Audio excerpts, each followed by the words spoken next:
All right. Good afternoon, everybody, and welcome to today's webinar sponsored by NAVBO's Education Committee.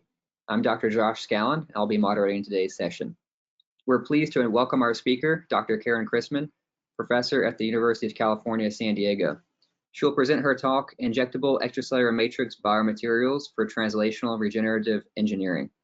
I'd also like to welcome Ron Hunt from Dr. Christman's lab, who will monitor today's questions.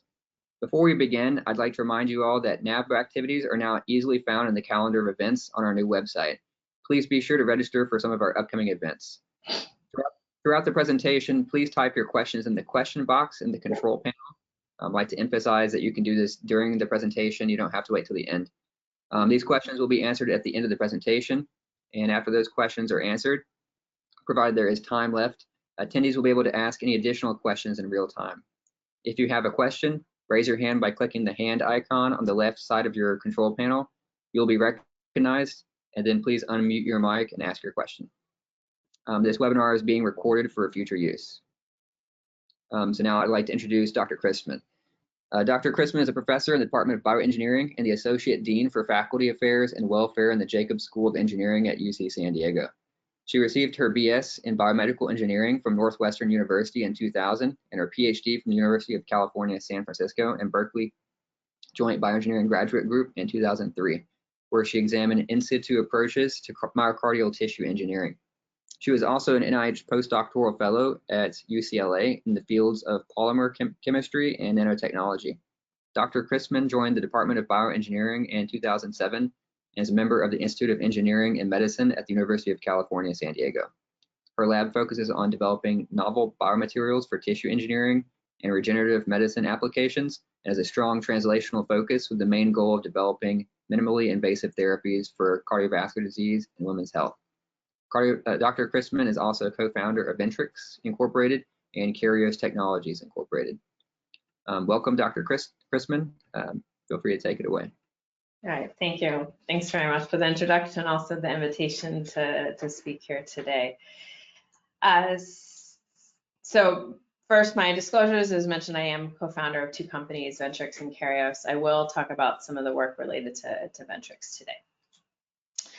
So before I get started, just a brief overview of what my lab works on. So we focus on biomaterials and regenerative medicine, and we work with actually a variety of different types of biomaterials, ranging from naturally derived, which is what my talk is going to focus on today, but we do work with synthetic hydrogels as well, and also drug delivery applications with nanoparticles. But in general, everything we do, we focus on trying to design minimally invasive therapies to avoid surgery and to enhance patient recovery or make it easier.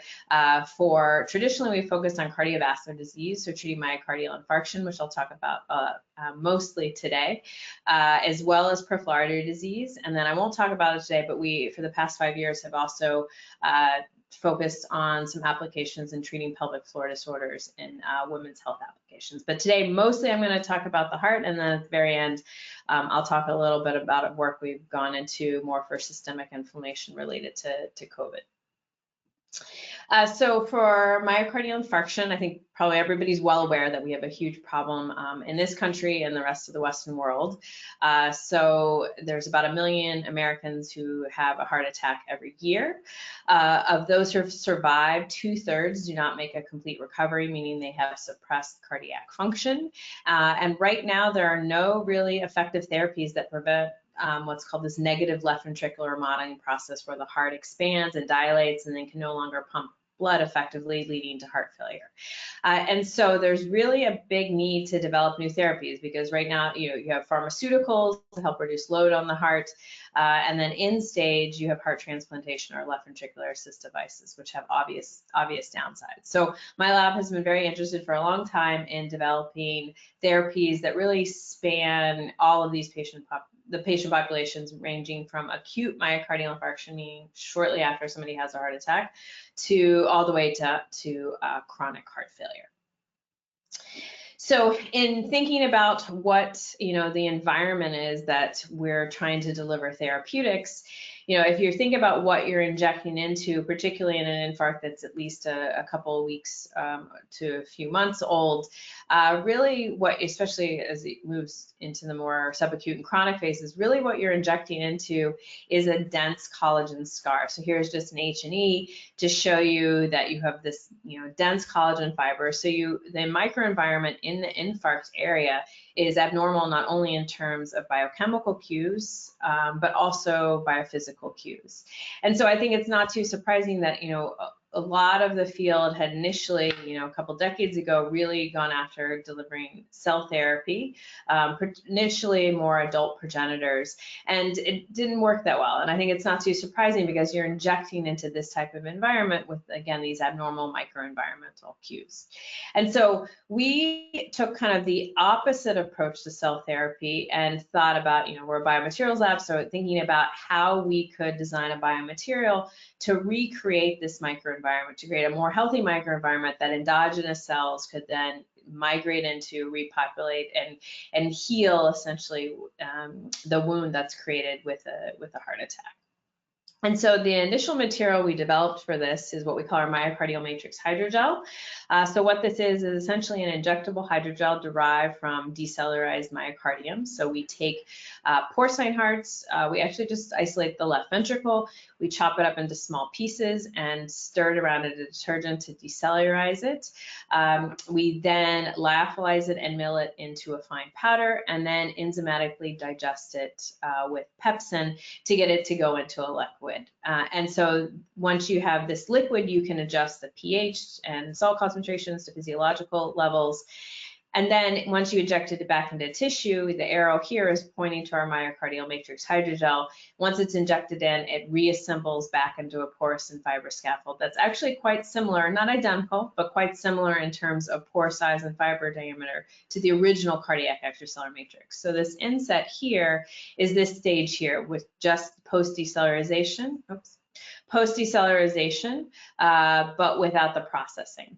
And if you look at the gels with SCM, you can see it has this nice nanofibrous architecture reminiscent of the natural cardiac extracellular matrix. So this work was really inspired initially by Doris Taylor's work, who decellularized a heart for the first time, as well as Steve Badylak's work, who developed some of the initial pepsin digestion processes to make an extracellular matrix hydrogel.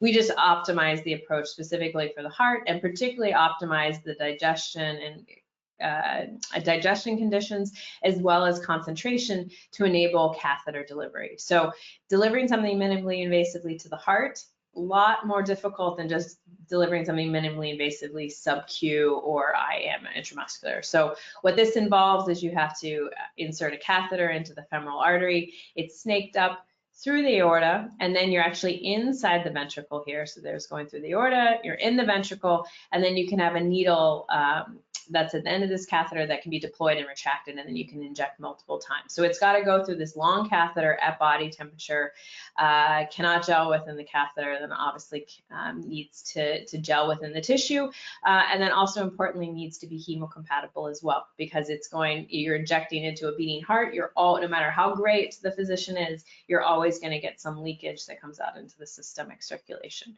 So we actually, with this material, did confirm, despite the fact that it's extracellular matrix, did confirm that it's hemocompatible. And we think it's because of this digestion, processing, and low concentration we use. And then, as I mentioned, we optimized the properties of the material to enable that catheter delivery. So we've done a number of studies over the past many years now, and so I'm not going to go over in detail. I want to actually focus more of this talk on some unpublished work that we're really excited about, new directions in my lab. But you can reference some of our publications if you'd like to learn more. But I'll just briefly summarize what we've shown. So first, we do find that this material acts as a new physical scaffold. So it creates this new porous and fibrous structure in the heart that endogenous cells can migrate into. Like other decellularized extracellular matrices, we find it polarizes immune cells from pro-inflammatory to pro-remodeling. And then we do find that it contains cues that promote cardiac repair and improve function. So we've seen improvements in function both when delivering this material 1 or 2 weeks post-MI, post-myocardial infarction, in both rat and pig models. And what we find again, summarizing kind of all these studies, is that it hits multiple pathways by recreating essentially this healing wound, or creating a healing wound inside the heart. We hit multiple pathways that are dysregulated post-MI into heart failure. So one is we see increased cardiac muscle, and right now we think that's through two main mechanisms. One is through a decrease in cardiomyocyte apoptosis. So you initially get a lot of necrosis immediately post-MI, but then you also get apoptosis that actually continues even for years in patients and actually even spikes up again at end-stage heart failure. So we saw a decrease in that. We also saw an upregulation of multiple cardiac transcription factors, and recently we have a paper in revision right now showing some evidence of significant increases in cardiomyocyte proliferation. Although I will say it's significant, but it's small levels. So we think that the increases in cardiac muscle we saw are likely both from the pro-survival aspect and then small levels of increases in proliferation. We also saw shifts in cardiomyocyte metabolism and increases in neovascularization and decreases in fibrosis. Again, kind of hitting multiple pathways that are dysregulated, which led to significant improvements in cardiac function.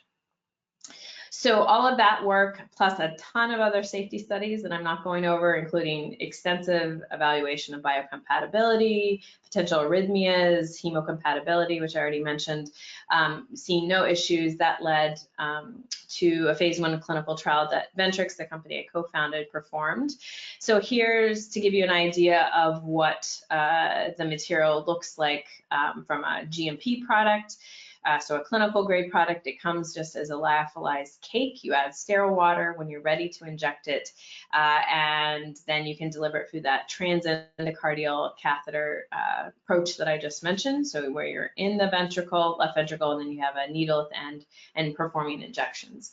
So this was a small phase 1 study, predominantly designed for safety, included 15 patients, half of which were considered in the early group. So kind of more on the order of more subacute MI, between 60 days to 1 year after their heart attack, and then the late group that was more chronic MI between 1 and 3 years. And patients were followed, they were all treated, so they were examined at baseline and 3 and 6 months after injection.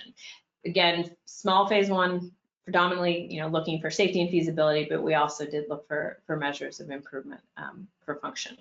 So overall, in terms of safety, Ventrogel, which is what it's termed commercially, was well tolerated, and so just the safety alone, or safety results alone, were quite exciting, because this was really the first clinical trial to have a pro-regenerative biomaterial in the heart.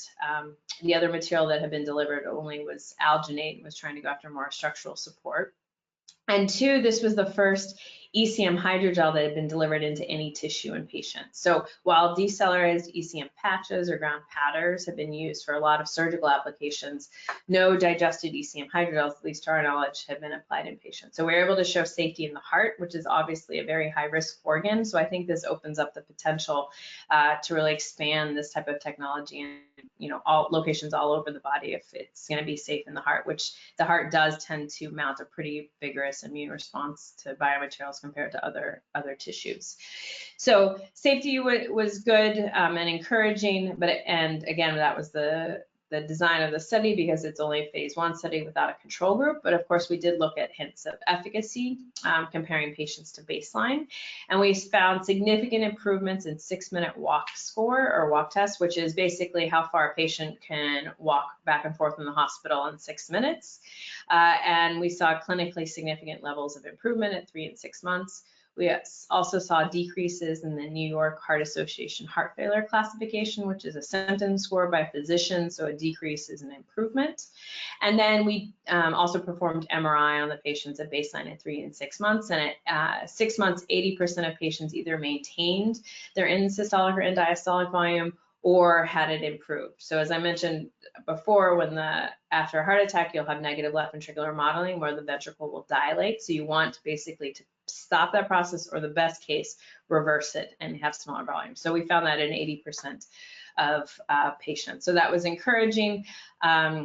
Ventrix is also about ready to start through, actually in collaboration with Tony DeMaria, who's a cardiologist here, is going to start another phase 1, hopefully shortly this year. Got a little delay with the pandemic, but also start a phase 1 trial in CABG patients that can't be fully revascularized, like they can bypass 2 vessels, and then there's a region they can't bypass, and Ventrigel will be injected into that. So that briefly summarizes, like I said, many years of work with our injectable myocardial matrix gel. I did want to mention that we have done a lot of work actually with a skeletal muscle, porcine skeletal muscle derived matrix for treating peripheral artery disease.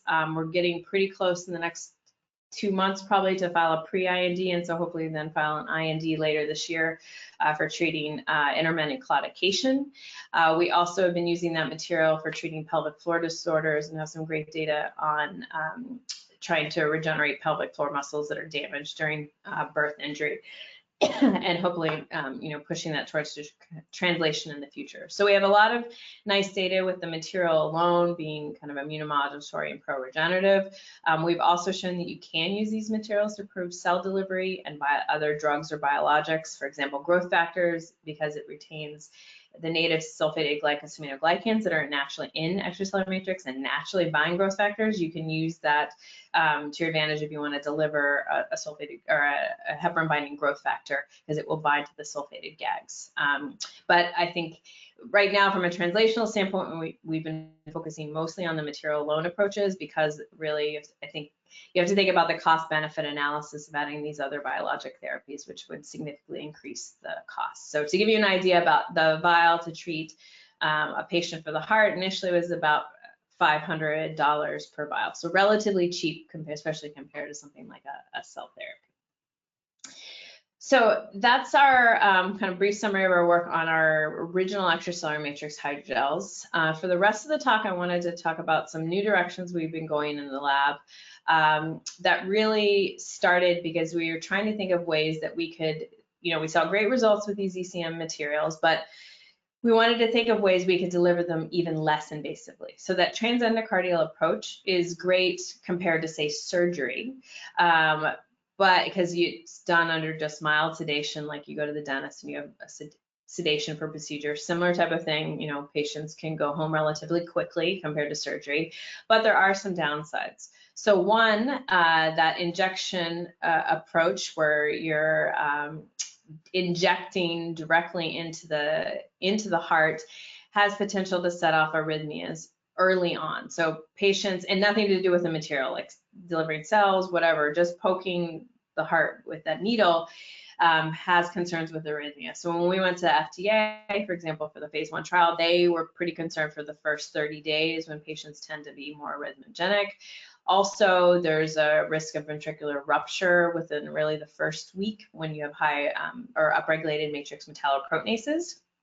And so that you can't really treat truly acute myocardial infarction. I think probably if a product gets approved, you can use these transendocardial injection techniques maybe to back up to like 1 week post-MI, but probably nothing earlier than that. And that leaves a big window, 1 week, where a patient has had a heart attack, and then they're 1 week where their heart is being damaged, and it's going to be harder to to reverse that damage. So we wanted to think about ways that you could deliver immediately.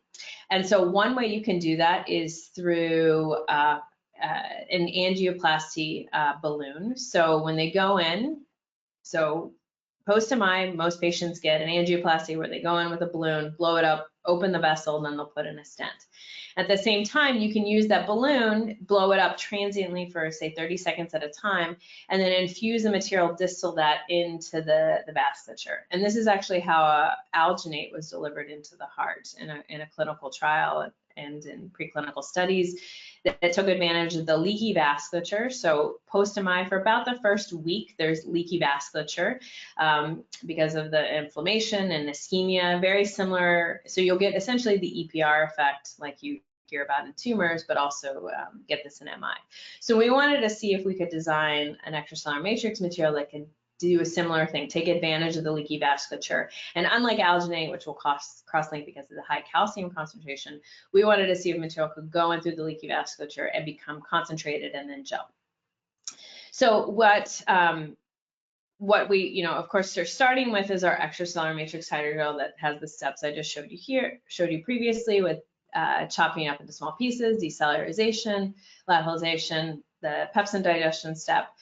And if you'll notice, this liquid here is not clear, so it's actually translucent. And we've done a lot of particle analysis on this, and it's actually about 800 nanometer particles, which is fine if you accidentally inject it into the bloodstream. As I mentioned, it's hemocompatible, but that's too big if we wanted to have something to go through leaky vasculature, which if you look at the nanoparticle literature, you want something about 100 nanometers or less, or potentially fully soluble. And so all this work I'm going to show you for the MI was really led by a former PhD student of mine, Marty Spang, and then a lot of members of the lab have contributed to a paper revision we're ready to submit. But so what Marty developed was a fractionation process that really just involves simple high-speed centrifugation, although that doesn't, it sounds much easier. It took I think Marty about 6 months really to optimize this process, and also filtration. So we basically spin down the larger particles, leaving the supernatant that can now be sterile filtered, re-lyophilized, and then you just add sterile water when you're ready to go. So we injected this through a simulated intracoronary infusion procedure in a rat myocardial infarction model, where you give the animals an MI by tying off the left coronary artery for 35 minutes. Then you remove that suture to let it reperfuse, simulating an angioplasty or potentially a stent. Then we inject actually into the ventricle. So you go all the way through the wall into basically into the chamber, while you're transiently clamping the aorta, and the coronaries branch off the aorta. So everything, the heart's pumping, it basically forces all the blood or whatever you've injected into the heart through the coronaries. And then we fluorescently tag the material and looked. You can see short axis sections of the heart, and where it lights up is where the infarct location is, and we do see retention of our infusible extracellular matrix material, which is what we had hoped for. However, it didn't go through the leaky vasculature like we had originally were thinking about.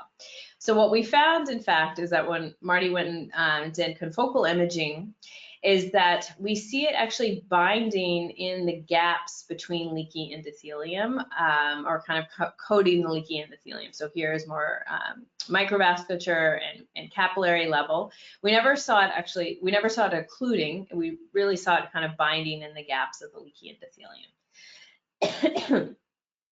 So we've since done some work with Lola Eniola Adafos's lab and her student Allison Banca, who looked at whether we could recapitulate this in an in vitro model to see if it is binding to inflamed and injured human endothelium in an in vitro model. So they have a in vitro flow adhesion assay where you have a Huvex on a monolayer and a cover slip, and then you can flow red blood cells, in this case with their infusible ECM, or you can do whole blood with platelets, for example.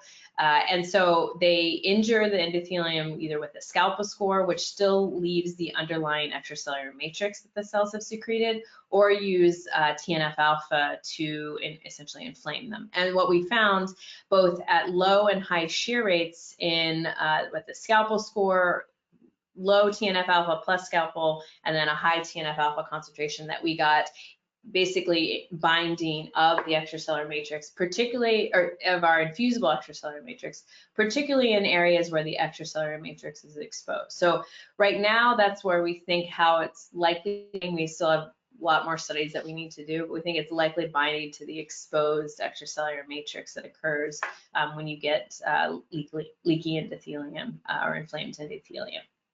So at least in vitro, it also kind of recapitulates this binding process with human cells as well. Then back to in vivo, because we saw it binding in these leaky, or in the gaps of the leaky vasculature, we wanted to see if it could impact vascular permeability. So because you get leaky vasculature, you essentially get increases in vascular permeability and can get edema that has a lot of negative downstream consequences in MI. So to test this, we use again the rat myocardial infarction model, infused in the infusible, which we call IECM, using that simulated intracoronary infusion procedure that I just mentioned. And this time what was tagged was bovine serum albumin that we just delivered via the tail vein injection. This was either delivered just in healthy animals or 30 minutes after the infusion or 1, 3, or 7 days after the infusion. And then again, we image these hearts and you can see here again, you're looking at BSA. Oh, sorry. You can see that you get increases in signal with the saline. So because the gaps are not blocked, BSA can easily extravasate into the infarct, whereas we got reduced signal with the ECM. So you can see, just compared to a healthy animal, what the signal would be where there is no leaky vasculature. We got significant decreases at 30 minutes and 1 day, trending decreases at 3 days, and then at 7 days you can see the saline has also started to return. So the kind of the natural healing process and closure of that endothelial barrier is starting to occur by about 1 week. So these results were really interesting and exciting to us because, one, pretty much immediately after infusion you get reduction in permeability, and that's likely from physical blockage that you see here of the gaps in the vasculature, or the gaps in the endothelium.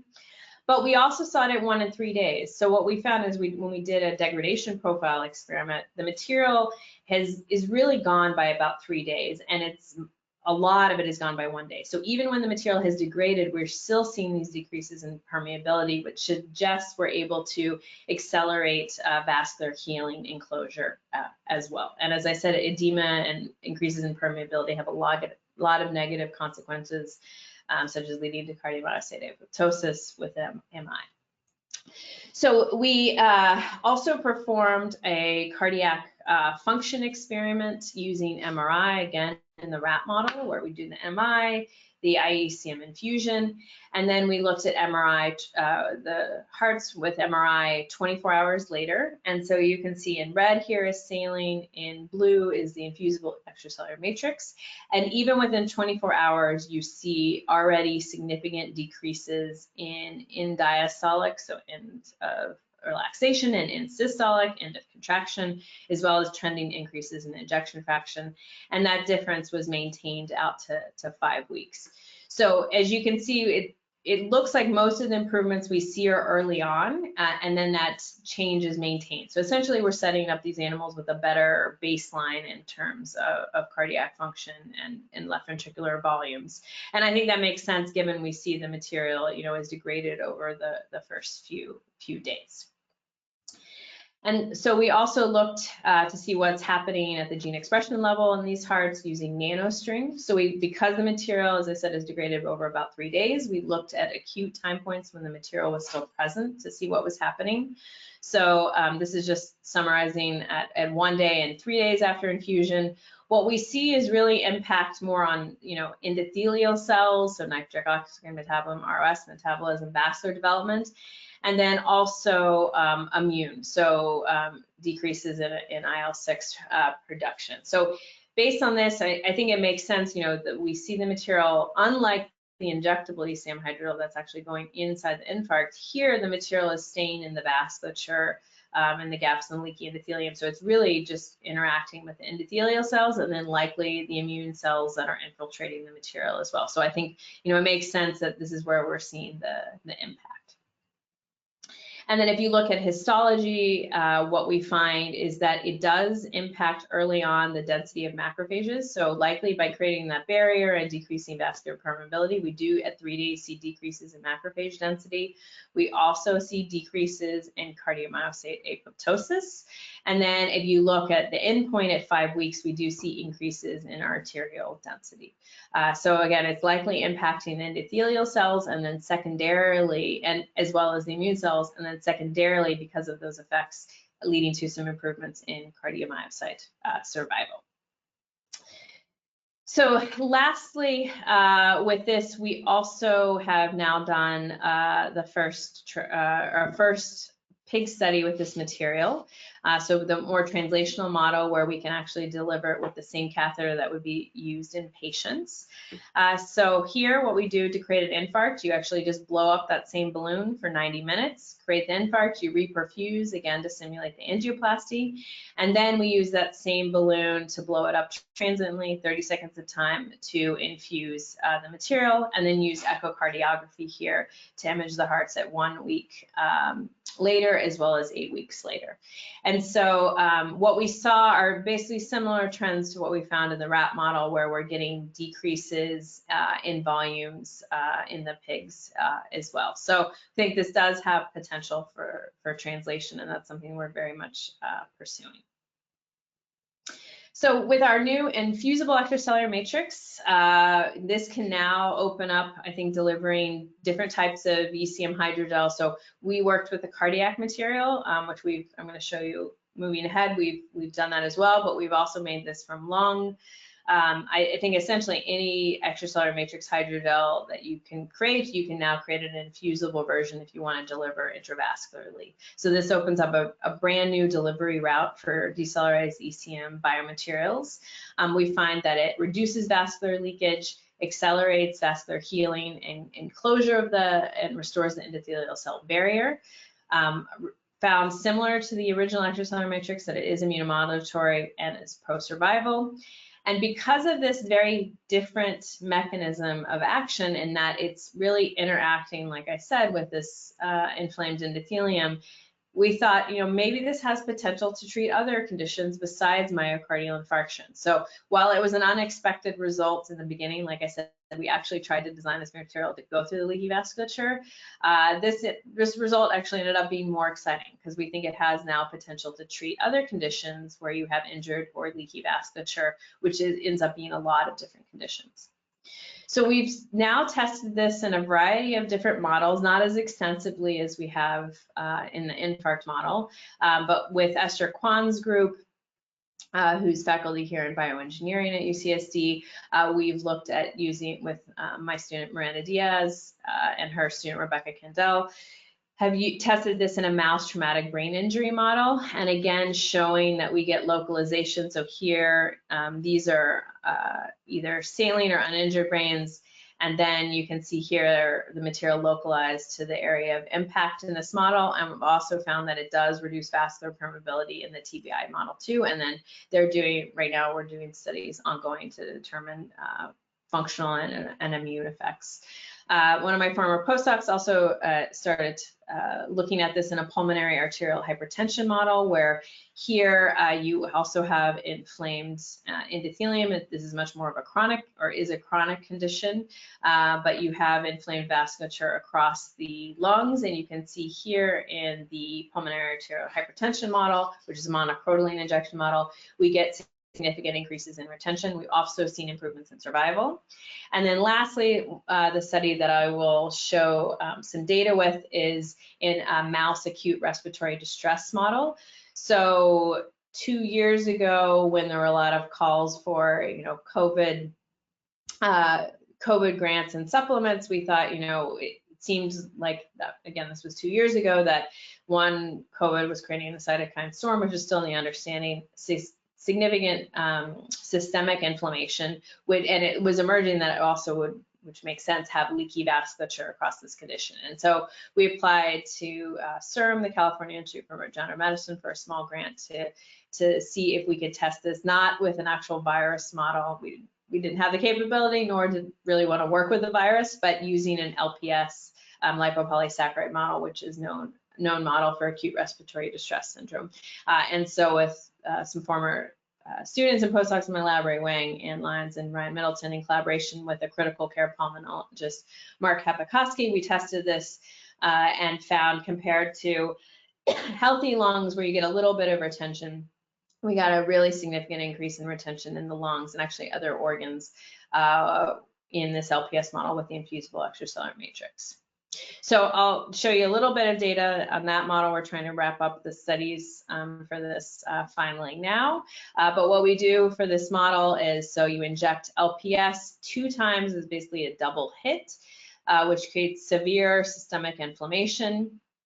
As I just showed you, we saw increases, and this is just quantifying that, increases in retention of the infusible extracellular matrix in the lungs in the LPS model. We also saw increases in the heart, brain, and other organs that are also impacted, but particularly the lungs are the ones that are really the most affected in this model.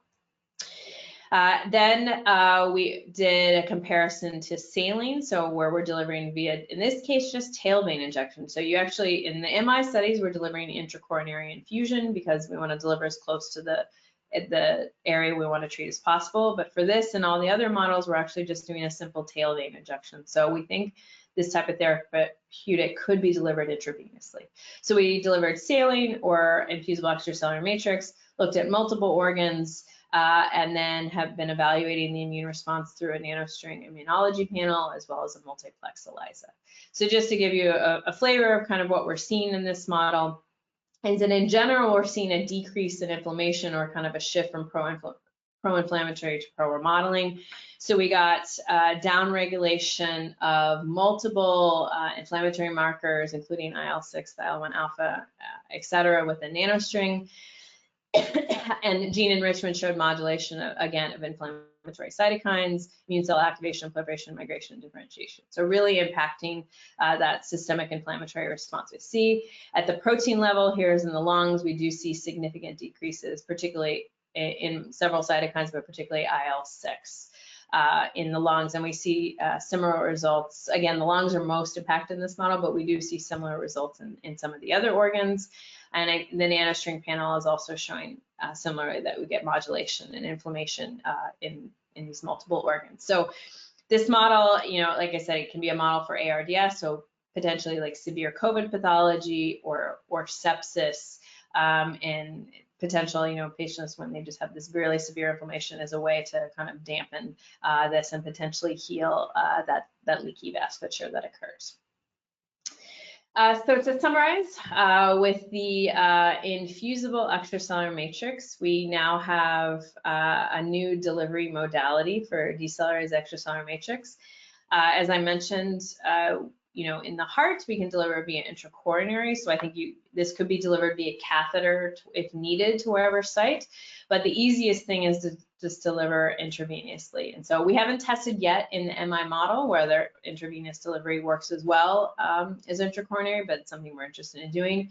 But in all the other models, we've just been delivering via simple intravenous injection. So in terms of delivering to a patient and, you know, a biomaterial, this is very simple to do. It could be done at multiple different time points in a disease progression.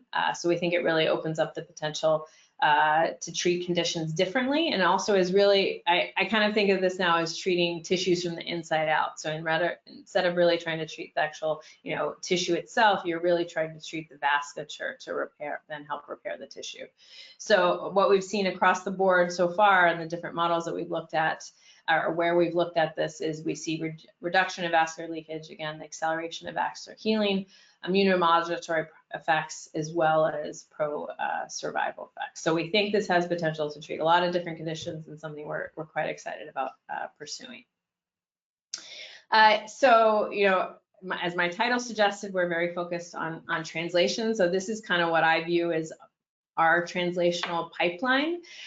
So, you know, the myocardial matrix, once it goes into patient, that's usually either done, it is always done with physicians or potentially a company, but our myocardial matrix hydrogel is now phase 2 ready for ischemic heart failure. As I mentioned, there's a phase 1 study about to start, hopefully within it's now at the final stages of IRB approval, so hopefully within the next couple months, we'll be able to start testing that material for incomplete revascularization with CABG. As I mentioned, we have a skeletal muscle hydrogel material that for peripheral artery disease, hope to file an IND later this year, and then women's health applications. And then our infusible ECM is not as far along, but we're definitely, you know, we've done at least a large animal study with the myocardial infarction model, and definitely looking to pursue translation with these materials as well. So I think it has definitely significant potential for these type of technologies to have regenerative therapies that are minimally invasive, either direct injection with the hydrogels or now intravascular infusion with the IECM. And with that, I'd like to thank all the great students, both current and former, as well as postdocs, and my lab staff that have been, instrumental in this. This picture is really old, like everybody, we need to get a new picture soon. But I'd particularly like to thank, so I had mentioned Marty Spang, who really led the infusible work, but also Ryan Middleton, and really many people in my lab have worked on that project. Holly, Miranda, Jervon, Josh have all worked with the infusible extracellular matrix and helping with the paper revisions, and it's been a big collaborative effort to get that study done. I'd also particularly like to thank my collaborators. So none of this would be possible without really close interaction with MDs. And so Tony DeMaria and Nabil Deeb in particular for the initial translation of the myocardial matrix hydrogel, and we're continuing to work with Tony DeMaria as well as Ryan Reeves, and hoping to push translation for the infusible extracellular matrix. And then Shami Mahmood, who we're working on for the peripheral arteries work that I didn't talk about today, and Mark Hepakowski, who's we've been trying to push towards translation with the infusible extracellular matrix for ARDS and COVID pathology. I'd also like to thank the folks at Ventrix as well as the clinical investigators for that study, as well as funding sources.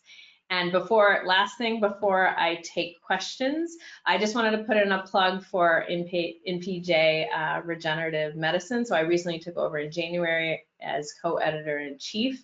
And so really hoping to bring in some more kind of engineering, tissue engineering aspects for regenerative medicine. So please, take a look at that. If you have some great studies, send it our way.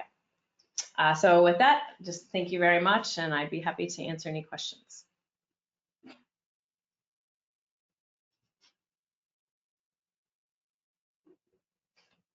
All right, thank you, Dr. Christman. That was an excellent presentation, very exciting research. We have several questions from the audience already. So before I turn it over to Jervon to moderate the questions, I actually have a question I'd like to ask myself. So my laboratory studies vascular permeability, but from the lymphatic side of things. So I thought that was really a unique mechanism that you can inject ECM hydrogel and it will just go and plug all the open pores in the vasculature. So I wanted to ask maybe a bit of a naive question, which is, it seems obvious that, yeah, an extracellular matrix hydrogel can plug open pores, but are there perhaps any like lipid mediators or other growth factors that could still be attached to the ECM hydrogel that could then modulate endothelial signaling on top of physically plugging the pores? Yeah, so just a point of clarification. I think it's not likely in a hydrogel form actually that we're injecting it. So I didn't talk about today, but we have some new cryo-TM that actually shows this kind of nanofiber peptides that are likely. So I don't know if it's actually making a gel. I think it's probably more just like peptides attaching. So just to clarify that. Depending on the decellularization process you can have residual growth factors, but I will say the decellularization processes we do for muscle, both heart and skeletal, when we do quantitative mass spec, ECM targeted mass spec, we never, which includes a growth factor list, we never see the growth factors. And I think that's likely because muscle, including cardiac muscle, is so dense, we have to use a relatively high concentration of SDS to effectively decellularize it. So I don't think growth factors are a big component. And then we've recently also quantified, because a reviewer quantified total RNA content, because Steve Badilak's work has shown that there are these matrix-bound vesicles that are similar to exosomes, but not exactly the same thing, that contain microRNAs. And so we did find RNA content in the full ECM hydrogel, but it's basically wiped out in the processing that we do the ECM. So all the data we have so far suggests that it's really the ECM components, not an additional biologic. But the ECM does still have sulfated GAGs too, though. So that could bind growth factors in the body and signal that way. Okay, that's really cool. All right, I'm going to turn it over now to Jervon, who's going to go through the questions. Thank you, Dr. Christman. Great talk. We do have quite a few questions here in the chat, or well, the question box. Two from Ying Zhang, so I'll go through both of them really quickly. So first question, amazing that ECM can be injected into the vessels to repair the vessels. This is a really cool idea and procedure. The questions are, how does this ECM interfere with blood components? Do they bind to endothelium luminal surfaces, and through what type of binding? And I can go back through those if you need. Yeah, so we have done several hemocompatibility tests, like basically looking at platelet activation. We've looked at an aggregation. We've looked at clotting times, kind of the standard in vitro hemocompatibility assessments with human blood, and basically all fell within physiological ranges, which I know it sounds counterintuitive that ECM is okay. The reason why we knew it was okay is because we had to do a ton of hemocompatibility tests for FDA for the original extracellular matrix. As I mentioned, it can leak into the systemic circulation when you do those injections. So I think it's really because of the digestion processing that we do that renders it hemocompatible, and then we're injecting basically low concentrations. Oh, and we also looked at hemolysis too and didn't have issues. And then the question was, does it bind to the luminal surfaces? I think it is more binding to the gaps. We need to study this more though. So particularly based on the in vitro work that Lola's lab did, Eniola Adefosa's lab did, we didn't see it really binding onto the cells there. We saw it binding more to the underlying exposed matrix. So right now, that's our leading hypothesis. However, we do need to look to ensure that it's not binding to other things too. Second question would have been, what is the main, and I think you may have answered this earlier, but what is the main composition of the IECM that fixes the vessels? And how does the change in endothelial cell polarity and their non-thrombogenic surfaces, or how does that change them? Sorry, can you say the last part again? Yes, how does that change the endothelial cell polarity and their non-thrombogenic surfaces? Okay, so the components, so we characterize the decellularized stage where you can do quantitative ECM mass spec, ECM targeted mass spec on that, and basically you get a long list of components, both proteins as polysaccharides that are in the material. So we know, for example, there's sulfated GAGs that are there. That's in the full material, but then we chop that up with pepsin to form the liquid. And then what seems to be very different, we unfortunately can't do that same ECM targeted mass spec on the digested part because all the mass spec databases are based on tryptic fragments. And here we digest with pepsin, and then if you digest with trypsin, you basically get these two small peptides that aren't recognized.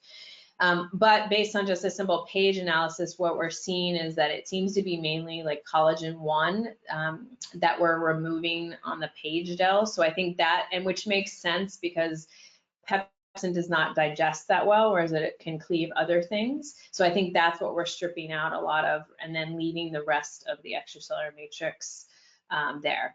And then in terms, we need to do more in terms of looking at, endothelial cell function, and say how it affects. We did not see any embolization. We did not see any evidence of clotting in vivo. So we don't think it's making a thrombogenic surface. However, I will say I didn't show it, but with Lola's lab, also did look at platelet adhesion, and it actually, you do have, the ECM does help bind platelets, which again, we don't see it creating, say, a clot in vivo, but the ECM does bind platelets, and platelets are known to basically, kick off and mediate vascular healing and wound healing of that endothelium.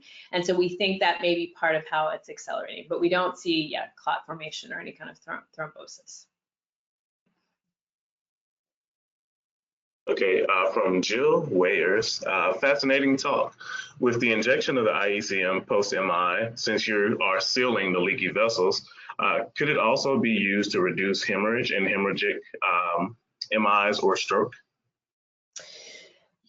Possibly, yeah, I think so. Stroke is something we've thought about. We haven't tested in it yet, but in the MI case, yes. I mean, I think it's partly like whether it's we don't know per se whether it's necessarily hemorrhage or edema that's affecting, but yes, we think that could be a possibility. So I doubt it would help like massive scale hemorrhage like in trauma, but I think for things that are like ischemic injury like stroke or MI, yes, I do think so.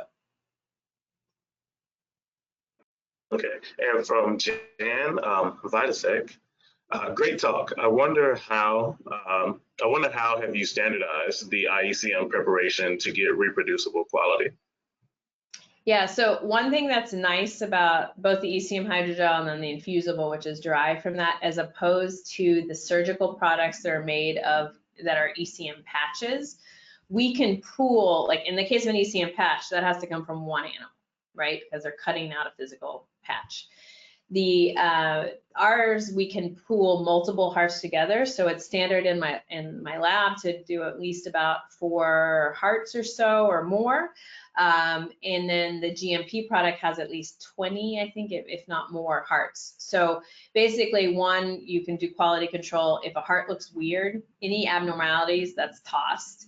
And then you reduce that batch-to-batch variability and inter-animal variability by batching or pooling a bunch of hearts together. So what we create is actually a pretty consistent material, and then we have a bunch of batch release criteria. So we have a paper and methods with Jessica Ungerleider, who is the first author, that kind of details all those assays. So every batch we create, we basically do a set of assays, and we have a window of essentially release criteria to determine whether the batch is good or not. And at this point, they're almost all good. It's very rare that we have an inconsistent batch at this point, but it is very important to pool animals and then to make sure you characterize with these assays and make sure you hit within those release criteria to make sure you have limited batch-to-batch variability.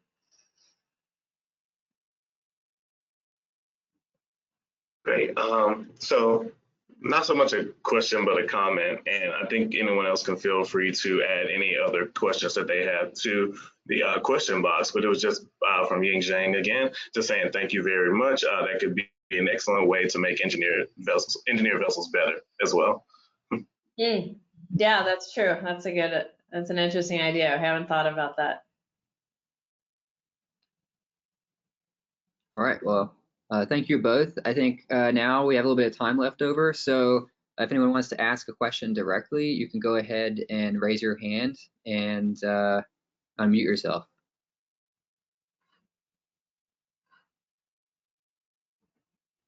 It looks like there's a William Wagner raised his hand. So please unmute yourself and ask your question. Oh, hi. Thanks. Thanks very much for such a good. Oh, I think you muted yourself again. Could you please unmute yourself? Sorry about that. Again, thanks so much for a great talk. The question I had was, did you try to do any enzymatic digestion of the glycosaminoglycans on your material to see if it was truly an effect? Some of the effects that you saw were attributed to glycosaminoglycans, heparin sulfate, or chondroitin sulfates. We have not tried that. But yeah, it's Okay. a good idea to digest those, to remove those. But we haven't done that experiment. Thanks.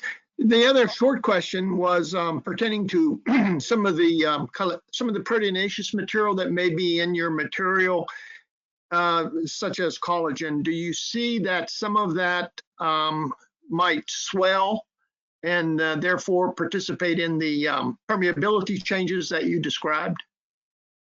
So, I mean, they will rehydrate, but once we don't see it swell beyond after we've done the rehydration. Like once it makes I'm going to talk about like the full extracellular matrix hydrogel, because the IECM, the infusible ECM, does not gel in vitro, so we can't study it that way. But the full, if you look at the full extracellular matrix hydrogel, once we rehydrate it and then gel it, it doesn't swell beyond that. But it does, it does take on water in that initial process. But from what we've seen, it's pretty immediate. So I would imagine with the infusible extracellular matrix that you are not going to get additional swelling like after that it's bound.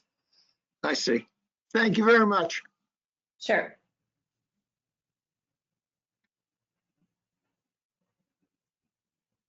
All right, I'm looking for anyone else that's going to raise their hand and ask a question. I don't see anybody else right now. So that's probably it for the questions. Thank you again, Dr. Christman. That was an excellent and very interesting seminar. So yeah, so I hope everyone enjoyed the seminar. We can go ahead and move to the next slide, which is going to advertise our next webinar. So please join us on Thursday, May 5th at 1 p.m. Eastern Time for our next webinar presented by Dr. Jiyu Dai, Assistant Professor at the University of Arizona. The title of his talk is Endothelial Cells and the Pathogenesis of Pulmonary Arterial Hypertension.